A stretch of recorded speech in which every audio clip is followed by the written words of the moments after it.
Direction à présent la Guadeloupe, et plus particulièrement les îles des Saintes. Avec son fameux pain de sucre, la baie des Saintes fait partie du club très fermé des plus belles baies du monde. C'est ici, dans ce petit archipel paradisiaque, que se niche le village de Terre-de-Haut, représentant de l'outre-mer, à la 3e place de notre classement. Terre-de-Haut vit au rythme du tourisme et accueille plus de 300 000 visiteurs par an. Bonjour à tous, donc je m'appelle Blondine. La visite guidée va se dérouler à ma compagnie. Saintoise d'origine, Blondine est guide au Fort Napoléon. Achevé en 1867, l'édifice qui doit son nom à Napoléon III surplombe la baie. Il est le point de départ incontournable de toute visite du village. Quand j'arrive au Fort Napoléon, je me dis que j'ai quand même la chance d'être née dans un endroit exceptionnel.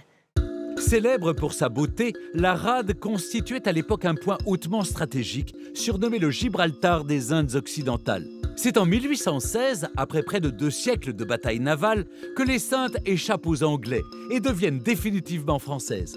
Les premiers habitants ont bien sûr été des marins, puisqu'ils sont arrivés de toutes les provinces de France, Bretagne, Normandie, Vendée. Donc c'est pour ça que sur Terre-de-Haut, on retrouve effectivement ce teint clair. Ça peut être des cheveux frisés blonds avec des yeux bleus, une pommade et des yeux bleus. Les habitants de Terre-de-Haut, tout comme Blondine, profitent au quotidien d'une certaine douceur de vivre.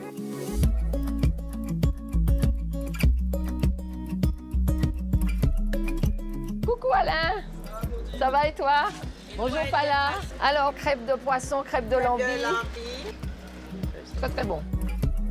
Le cœur du bourg de Terre-de-Haut bat au rythme des flots.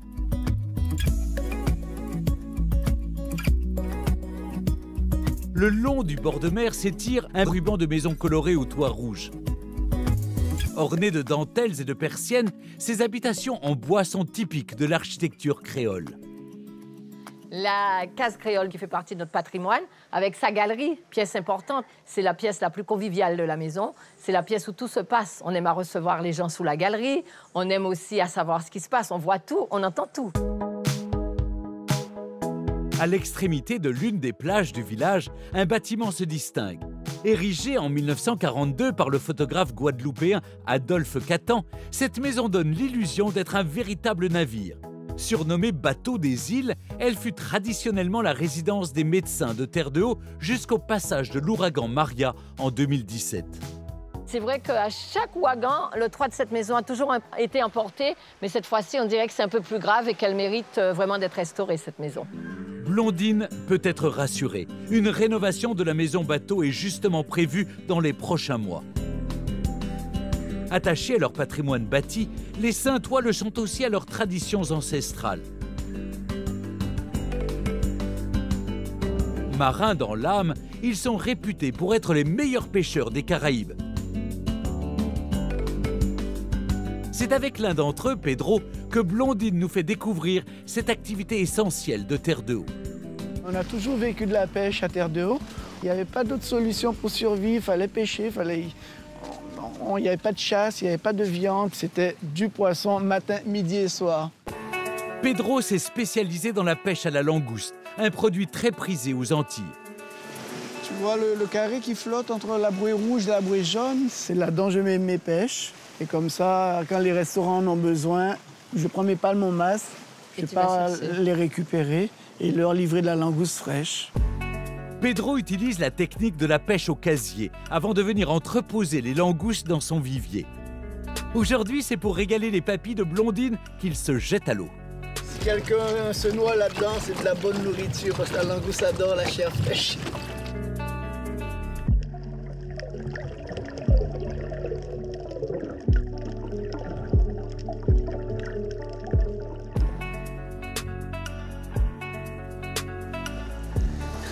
Je suis fier d'être pêcheur et j'encourage tous les jeunes à y aller. C'est parfait, c'est merveilleux. Faut te buter là bon même. Ça va, Blondine? Ah ouais. C'est excellent. Moi-même, Pedro. Moi-même. Chin chin. Langue de terre entourée d'eau, Tout à Terre de Haut a un lien avec la mer, y compris sa pâtisserie incontournable, le tourment d'amour. Le tourment d'amour est un petit gâteau qu'on peut trouver aux Saintes. Avec mon tourment d'amour, chérie, tu peux tomber enceinte. Les tourments d'amour, mesdames, spécialité de l'île. Si tu vas aux Saintes, n'oublie pas de demander nos tourments d'amour. Sans tourment d'amour, dialogue dessous. Ce tourment d'amour, c'est avec Claudio, le seul homme du village à en connaître la recette, que Blondine va apprendre à le cuisiner. Alors, Claudio, est-ce que tu peux me rappeler l'histoire des tourments d'amour? J'aime toujours l'entendre. Oh, ben, pas de problème. Ce sont les dames, en attendant leur mari qui venait de la pêche, pour patienter un petit peu, ils faisaient ces fameux tourments d'amour. Oui, parce qu'à cette époque, c'était la marine à voile. Et on n'était pas rentré très tôt à la maison. Donc, les épouses se tourmentaient et elles préparaient ce gâteau. Voilà. C'est la grand-mère de Claudio qui lui a transmis cette recette qui consiste en un assemblage de 3 éléments. Une pâte brisée que l'on dispose dans des petits moules à tarte, de la confiture de coco que l'on étale généreusement sur la pâte et enfin une génoise qui recouvre le tout.